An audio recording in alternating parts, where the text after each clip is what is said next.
Itush Pasta presents 8 terabyte USB.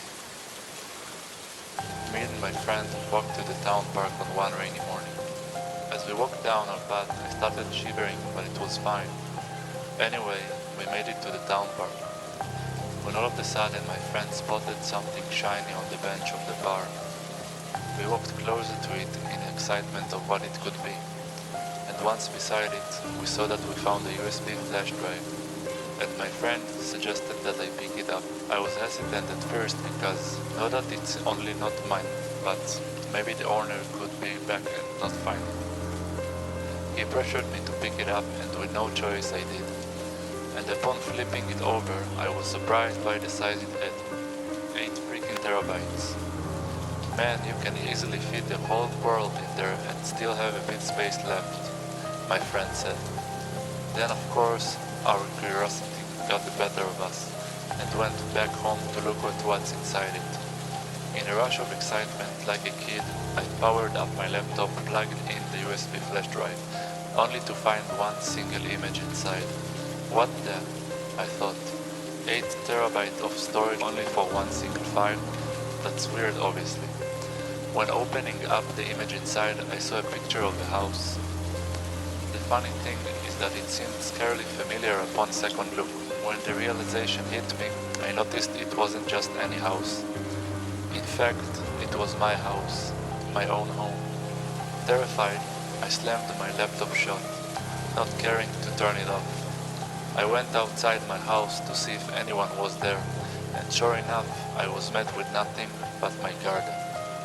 I walked back inside and continued with my day as usual. Around nighttime, I heard a faint knock on my door, which of course startled me and made me jump out of my skin, because I never have visitors, let alone at night.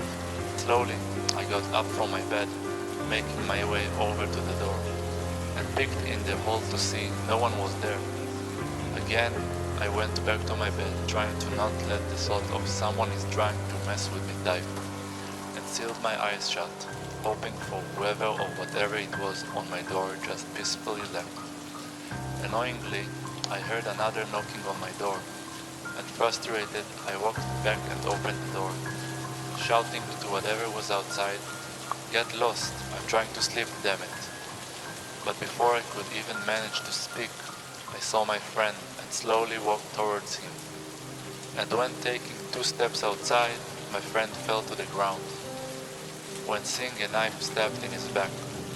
Scared, I ran to my bed as best as I could, trying to think who I would call. The cops? What would I say? They'd definitely think I'm a killer. With panic and not much time to react, I dialed 911. The police arrived half an hour after the incident, and to my surprise and relief, didn't blame me at all. In fact, they've been working on a similar case before this, so the officer told me to stay calm and they'll watch for a night if anything bad happens.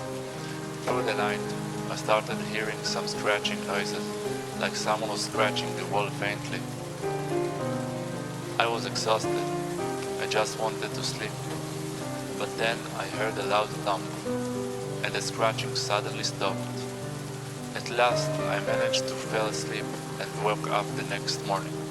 But for some reason, I still saw the officer's car was still outside. I carefully approached it, and to my horror, I saw the officer's lifeless corpse face down on the wheel.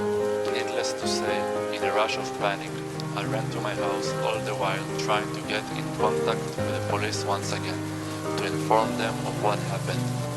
Hello? Officer J speaking. How may I help you? Yes, one of your cops stayed the night parking outside my house, and now I found him dead. Yeah, that would sound crazy.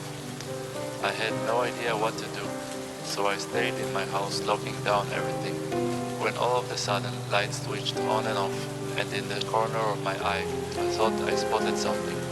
And when the light stopped, I saw a man a couple of inches away from me. He whispered, "Never leave your door unlocked." I was terrified, slowly fainting on the floor, and lost consciousness. When I woke up, I was met with a scene where I was in a hospital bed. My hand was tied to make me hydrated, and one of the nurses walked towards me asking if I'm alright. She said my release would be soon enough and it's going to be okay. The next moment was scary as hell. When I glanced at the window, I couldn't believe my eyes. I saw the same man again from last night, just standing outside my window. I panicked again and ran the hell out of the hospital. I couldn't think straight enough, and did whatever it took to get myself to safety. I booked a hotel nearby and posted my house for immediate sale, and thankfully, on the first call my house was sold. The next day I packed my stuff and moved out while handing my keys to the person.